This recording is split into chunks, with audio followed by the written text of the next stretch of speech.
here that if you do have pain medication you're taking while you're racing, you better have your prescription bottle with you. Just as if you're driving down the highway and the local police pull you over, you better have proof.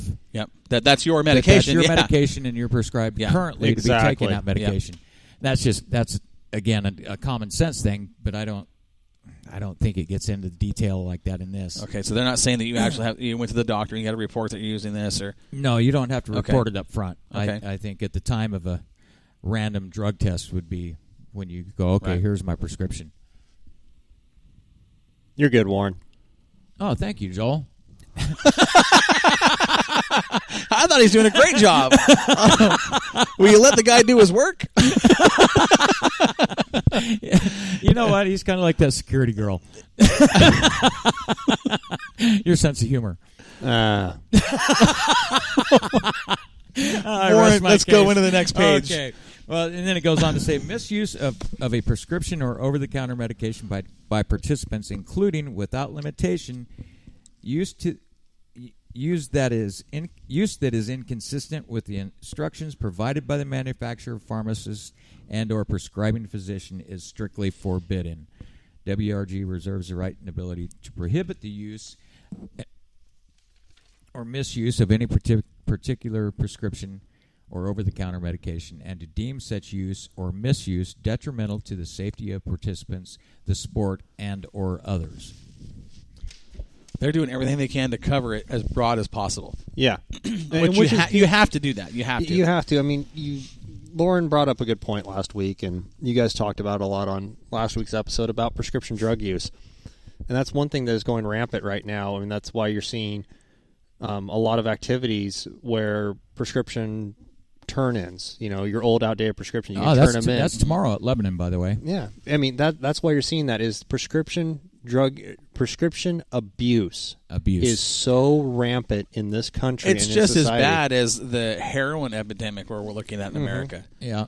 We don't even want to talk about that nasty. Yeah, but it is, though. I mean, and that comes directly, in a lot of cases, comes from prescribed pain medication. Right. Then possibly a doctor cuts them off or don't give them enough. Exactly. They're not getting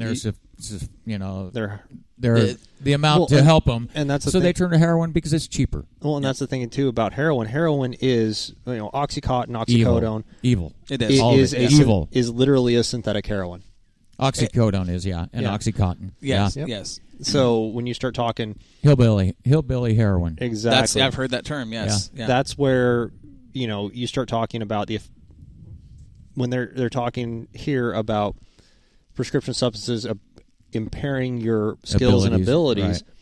Think about that, for all our listeners out there. Oxycontin, oxycodone, Vicodins, Percocet. Right. We start talking narcotic analgesics, which is the broad name for this category of substance. That's heroin. It's an opioid.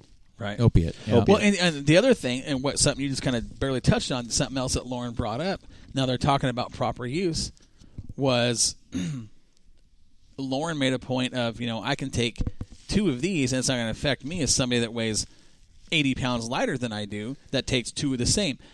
And I think when they're saying responsible, they're saying don't. That's the broad blanket coverage there in their terminology right there. I think that's that's kind of what I was. And it goes on in here later on about your physical, like dilated eyes or staggering or what have you. Did they talk about what they look at? Can you tell us what it says? I can't write it at this moment because it's on down my list here. Don't jump ahead of him. Well, I'm not trying to, but I will get to that. That's an interesting point that I'd like to hear when you get to that. Yeah. It's this last sentence in this topic we're on right now: the illegal acquisition and or distribution of any prescription or over-the-counter medication is also strictly prohibited. Okay, so over-the-counter. I'm not sure. It says, read that again. Okay, well let me read the sentence previous to that. Any medication that causes participants to have a diminished or impaired ability to perform his or her duties at a WRG event shall be deemed to be prohibited for the purpose of this policy. Then it says the illegal acquisition, blah, blah, blah, blah.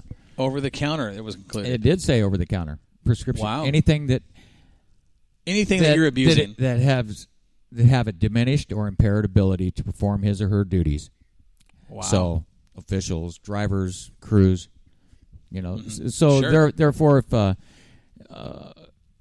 you're drinking NyQuil, Yep. and you're drunk or whatever, And there are people that do that. There are. Well, yeah, you combine ETOH, ethyl alcohol, which is the active ingredient in booze, with Robitussin, and they synthesize, and it turns into a hallucinogenic. Wow. Well, How do you know when so I much was about this? cop. No, I mean, when you straight up, Bill, when you spend No, I know you got a lot of training on this. 10 years of your life with a passionate involvement in DUI, plus on top of that, 50 hours or 40 hours of standardized field sobriety test training, plus 8 hours on drug impaired driving, and then we start talking about the undocumented training I've had with drug recognition experts, and then working. I used to work at the university in Corvallis, dealing with student conduct over there. That had to be a nightmare. Oh, dude, you know what? I have a lot of training in this area myself. Oh yeah, I know you do. So here on the Swears Trucking chat line, Tim Archer hits us up with, if it doesn't say you can, you can't. You know what? That's funny Tim says that because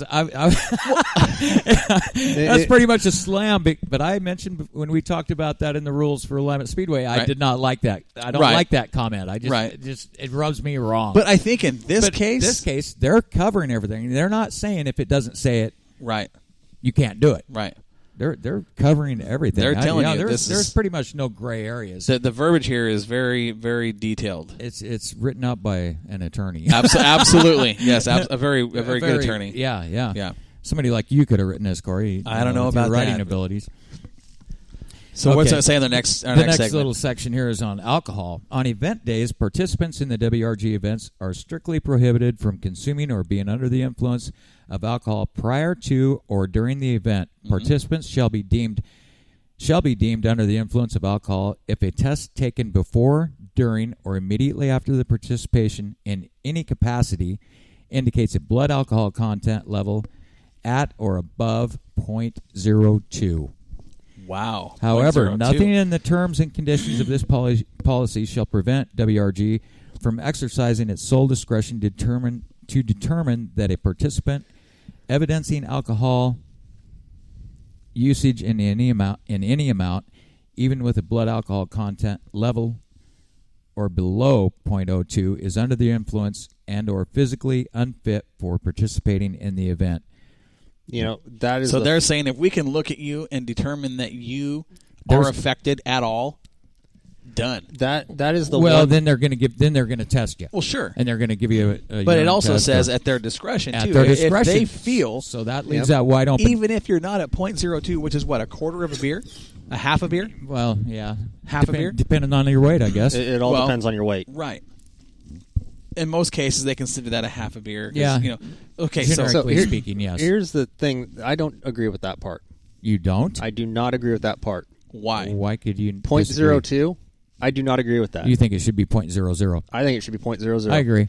Well, I agree with that. When I then just said, but if a guy went out on a runner the night before, that's exactly it. That's why they're saying. But here's the thing: right. You're a professional. That's giving you a little bit of leeway. At this point, you are an athlete that has a predominant following. At this level, you're essentially a professional athlete. You should be held to the same standard as everybody else. Take all the Major League Baseball steroid BS out of the equation. Do you see, guys like Phillip Rivers in the NFL, Dale Jr. in the NASCAR circuit, what's his name, a hockey player. Do you see any of those guys going out there saying, "Yeah, I'm going to go on a bender the night before I go out and play"? No. Well, that's. None of them are going to advertise it. I don't care who you are. Right. And I've seen, and I won't say the players' names. Honestly, I know he's a major pitcher, but he said that he pitched a no-hitter completely. He doesn't even remember the game because he was on prescription pain pills. Wow. He said he doesn't even remember the game, and he threw a no-hitter. That's historic. Wow. That's like going out and winning the World 100 and saying, "Oh, man, I was so hopped up on pain pills. I remember being at the track." Good thing they filmed it. Yeah. Exactly. That's the thing, though. But I do agree. I think it should be .00 on race day. That's a good point. But absolutely. But at least they have a policy in place, and it does have that. But I don't know why it is .02. I made a silly assumption myself. But I think you're right when you say, what if they celebrated the night before after a big win? And they still shouldn't be out there that way. Well, I mean, you look at the Wild West Shootout. They hand them a bottle of Crown. See, I don't think that's for after the event. Yeah, I would, as a track owner, series promoter, whatever, regardless, that would not be a trophy that I handed to a winner of an event. It just wouldn't be. But there again, that's but then you turn on the TV and you see drivers sponsored by Budweiser, Coors Light, Jack Daniels. I mean, see these. And how many drivers do you see in the NASCAR circuit when they get to victory lane crack open a barley pop? It happens all the time. Yeah. Now, most of the time lately it's Gatorade or Coca-Cola. Which but I think is they're cracking down on that because so. of given what we're doing with cars and drunk driving. The last thing. For the same reason it went from Winston Series to NASCAR or to Nextel. Right. Yep. I mean, it's all about our kids, man. Mm-hmm. I agree. And I think that's the next generation looking at what these guys are doing. And that's why these guys need to be even more on top of it, in my opinion. I agree.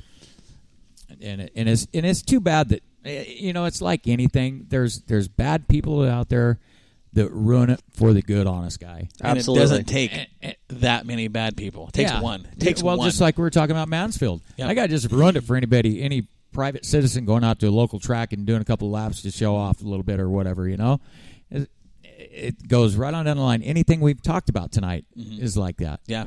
It's the bad eggs that run it for the good guys, Yep. and now the good guys have to play by the same rules because those bad eggs messed it up for us. It's true. And that's the way the world goes around. It's just the way it is. So looking at that rule book that you've got in front of you, what are some other stuff that you've highlighted that you wanted to hit on? Because there was a lot. Yeah, testing based on reasonable suspicion is basically what we've just been talking about, and God, it goes on and on. Here, why don't you spell me on this, Eric Corey? And that goes on to. So where are we at? Right there at the last. So we're down section. here talking about the physical signs? Okay. And then that goes. That's the next page. Wow. Okay, so we'll go through this. You can talk about whatever you want there.